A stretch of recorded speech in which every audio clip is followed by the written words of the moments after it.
another SUMMERWEEN video. We're starting today's video with a stained glass art piece. For this project, I'm just going to be using a thrifted frame and taking out the glass from that frame. Now, I printed off a stained glass spiderweb that I liked, and then I'm going to be using this gallery glass paint that I got from Amazon. Starting out, I'm going to use the black. It is for leading, and this is going to be your outline of your project. My biggest tip for this part is just go slow and try to keep the nozzle of your paint bottle pressed down to your glass. And if you do make a mistake, you have a little time to just wipe it off. Once I finish the leading, then I'm going to set it aside and let that completely dry. And while that's drying, I'm going to work on jazzing up this frame a little bit just by adding a little applique that I got from Amazon. And I used some gel super glue to attach that to the frame. And then to make this more of a Halloween style, I am going to add one of these plaster skulls that I had left over from the project that I did last year. I have a ton of these left over and I'm just trying to use them up. So I'm going to add that to the center of the applique. Once my leading was completely dry, then I'm going to take the white, which actually dries clear, and I'm going to start going into all of those little areas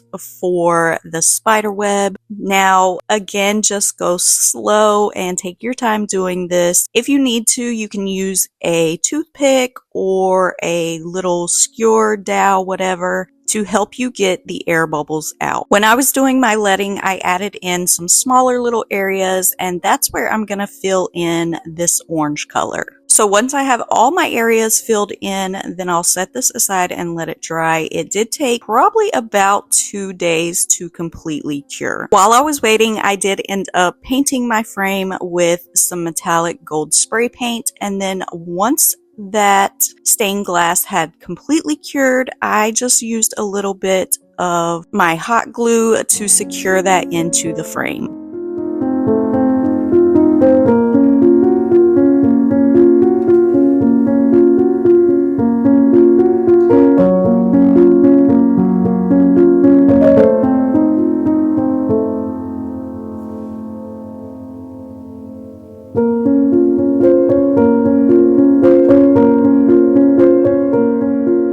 Project, I'm using this little metal cage that I found at the thrift store for about $1, and it didn't have a base in it, so I ended up finding this little wood plaque at the thrift store too, and I figured it would fit perfectly for the base. I'm also using some Dollar Tree foam, and I cut this down to make a little seat that I'm going to be putting my skeleton on. And for that skeleton, I'm using this 16-inch skeleton. I have a bunch of these from Amazon. Now, you can also use a Dollar Tree LED candle for this project, but I'm going to be using this plastic light bulb. And this is just something I had in my stash. I really can't even remember where it came from. The first thing I'm going to do is prep the little seat for my skeleton by gluing those two pieces together. Then for the base, I'm going to use some black chalk paint and just give that 2 coats and set it aside and let it dry for later. Then I'm going to work on aging up my skeleton so he looks old and worn just by using some antiquing wax all over him. And then I also used what was left over on my paintbrush with the black paint, dab that all over him, and then I'm just going to use a paper towel to wipe off some of the excess. Once he was dry, then I glued him down to his little seat, and I did cover him with some Dollar Tree moss.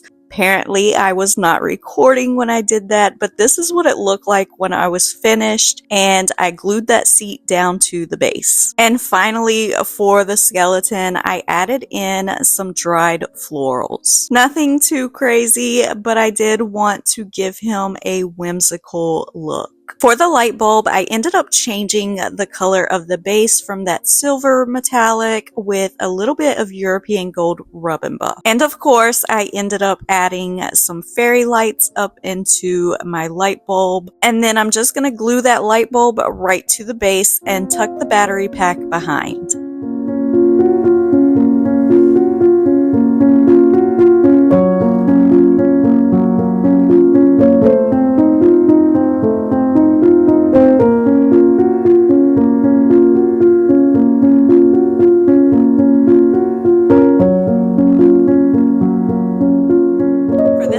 project, I'm going to be making a finger knit ghost. You're going to need some thicker yarn for this project. Now, I already did 9 of my pieces off camera just so you guys wouldn't have to watch me do it repeatedly. But I am going to show you exactly how to make these. You're going to start with one end of your yarn and you're going to put that end over your palm and then wrap the tail around your thumb to secure it. Then with the other end of that yarn, you're going to pull it up over your index finger, behind your second finger, and around your ring finger. And then you're going to wrap that around the other side of your hand all the way across. And I'm really bad at explaining this, so I'm going to show you again in real time without speeding up the video so you can watch it again if you need to. Lay the tail over your palm, wrap it around your thumb to secure it. Then pull that yarn over your index finger, around your second finger, and back in front of your ring finger, and then wrap it around your hand. Then the next step is pulling that yarn over top of your fingers. For the first round, you are gonna skip your middle finger. Just do your index finger and your ring finger, and then you're just gonna wrap that yarn right back around all of your fingers. And from here, you will start doing each finger, your index, your second finger, and your ring finger. And you're just going to keep doing that over and over until you're going to get this long piece. Now, after you have done this a few times, and maybe 4 to 5 times, you're going to flip your hand over and untie that yarn from your thumb so that you can pull that string down in the back, and this is going to make your bottom knot for you. And as you keep making your little knots and wrapping it around your finger, you'll need to flip your hand over and pull on that tail every now and then as you're moving down. And you'll know when to do it because your fingers will start to feel a little crowded. So just keep working it until you are satisfied with the length of it. I did mine in between 20 to 25 rows. That way I could get a variation in my finger knits. And once you are happy with it, I'm going to show you how to tie off the other end right here. So I have my completed finger knit, and I'm going to flip my palm back upward, wrap this one more time, and hold it with my pinky while I cut the end off. Make sure you leave yourself a little tail so that you have enough to do this, but to tie it off, you are going to take that tail piece, push it down through your index finger, up through your second finger, and then back down through your ring finger. Then you're going to slide your loops off of your finger and just pull that tail really tight. I like to add an extra knot on each end before cutting off all of my tails. And once you have all 10 of your rows done, then I'm going to use a Dollar Tree foam ball. I believe this is the medium size one, but I'm going to use some hot glue, and I'm just going to take the top portion of all of those finger knits and glue them down to the ball. Now, once I have all of my pieces glued down to my ball, I need to make a stand for my ghost. So I'm actually using this little Dollar Tree plaque and this thicker dowel that I also got from Dollar Tree. I'm just gonna drill a hole down through the bottom of that plaque and the dowel and screw those together. Then I ended up painting my base with 2 coats of some black chalk paint and sealing it with some Aleene's acrylic sealer. You can stain this or paint it white if you wanted to. I used the top of the dowel to make a little hole in that foam ball, added some hot glue, and then attached it to the top of that dowel. I also ended up just cutting out some little eyes from some felt paper and glued those to the front of the ghost. I also added some fairy lights around the dowel so that my ghost would light up. Then to finish it off, I just wanted to tuck those knots there at the bottom. So I used a little bit of hot glue on the inside and then just press those knots up in there.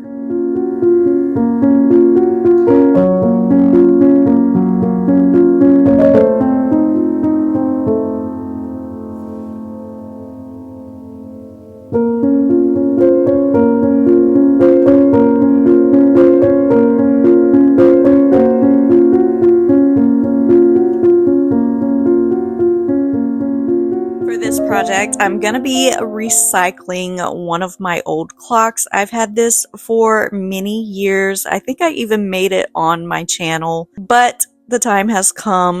The clock mechanism has finally stopped working, and I figured I could just recycle this for Halloween. So the first thing I wanted to do was add some 3D spooky trees to the outside of this clock frame, and I'm using some Sculpey air dry clay for this and just rolling out a really long piece to be the trunk of my tree. I ended up making 2 of these, one for each side, and then I'm just going to lay it down where I want it. And to glue the pieces down, I'm using a little bit of wood glue, and this is going to let me have a little bit more time to position these exactly where I want them. I wanted to give my trees a little bit of bark texture, so you can really use whatever you have to do this. I'm just using this little needle tool that I got from Dollar Tree, and I'm going up and down my clay, scraping it to give it the illusion of some bark on the tree trunks. Then I'm going to use a little bit more of